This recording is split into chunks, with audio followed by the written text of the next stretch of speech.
Hello students, I am Ms. Renita Pinto, Assistant Professor from the Department of ECE, SMVITM College. Today we will be discussing about the physical resource blocks for OFDMA. First, let us understand and the structure and check how the structure of a physical resource block is described. The physical resource block is the smallest unit of data that is transmitted by the LTE station. The physical resource block comprises of 12 subcarriers. So you can see here 12 subcarriers along with one time slot or 7 OFDM symbols. So let me explain here. So you already know that in a radio frame of 10 milliseconds, you will have 10 subframes of 1 millisecond. So you have got subframe of 1 millisecond. Now each subframe of 1 millisecond will have 2 time slots. So time slot of 0.5 millisecond each. Now each time slot will have a resource grid. And in the resource grid, a small block of data is called as a resource block. Now this resource block will consist of 12 subcarriers and 7 OFDM symbols. So the resources in each time slot is described by a resource grid. The resource grid is defined along with the time frequency axis. So as I told you, each column in the resource grid describes the OFDM symbol and across the row subcarriers are described.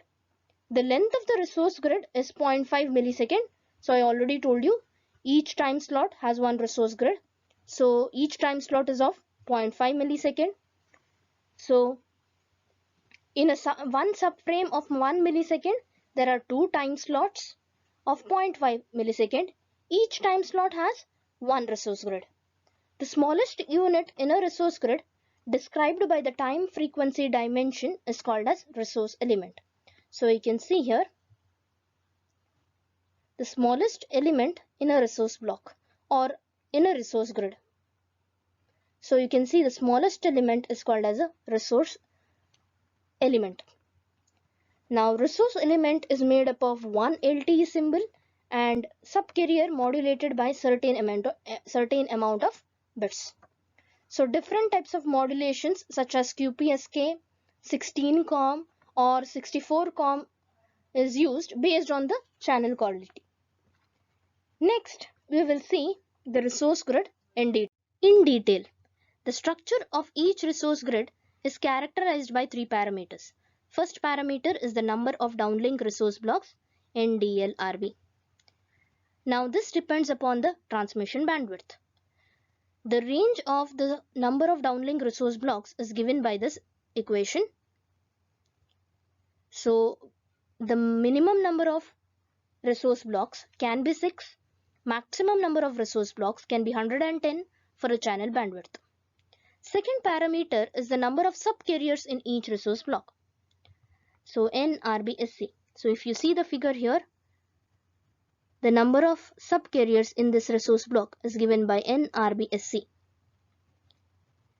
So this depends upon the subcarrier spacing delta F. So delta F is equal to 180 kHz, which means each resource block is of 180 kHz wide in the frequency domain. Now if I want to calculate the number of subcarriers, the total number of subcarriers in each resource grid. So the total number of subcarriers in each resource grid can be calculated by multiplying the number of downlink resource blocks, that is this in the figure NDLRB,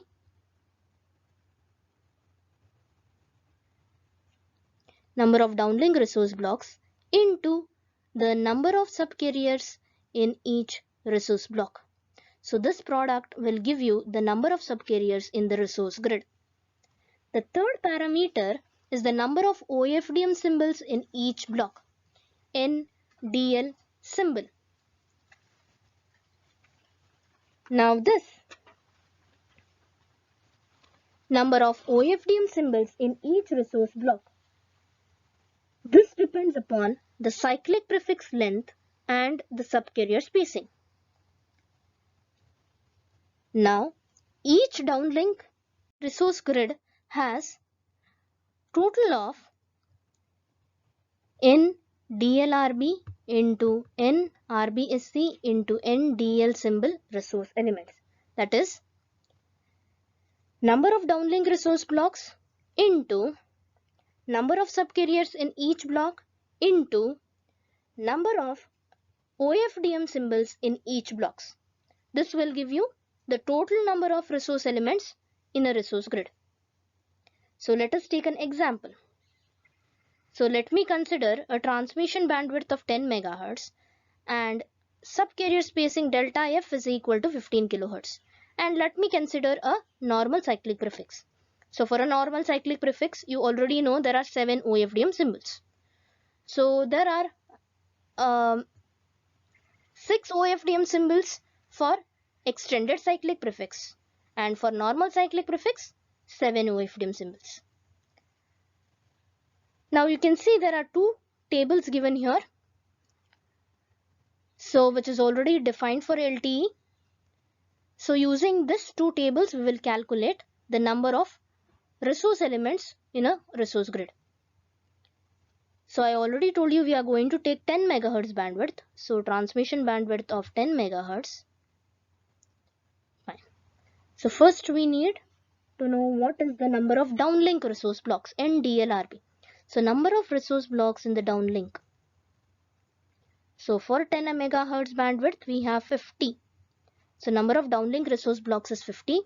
Next, number of subcarriers in each block, that is NRBSC. So for normal cyclic prefix and delta F equal to 15 kHz, it is given as 12. Next, number of OFDM symbols in each block, that is NDL symbol. So this is given as 7. So let us calculate. So 50 into 12 into 7, which will give me 4200.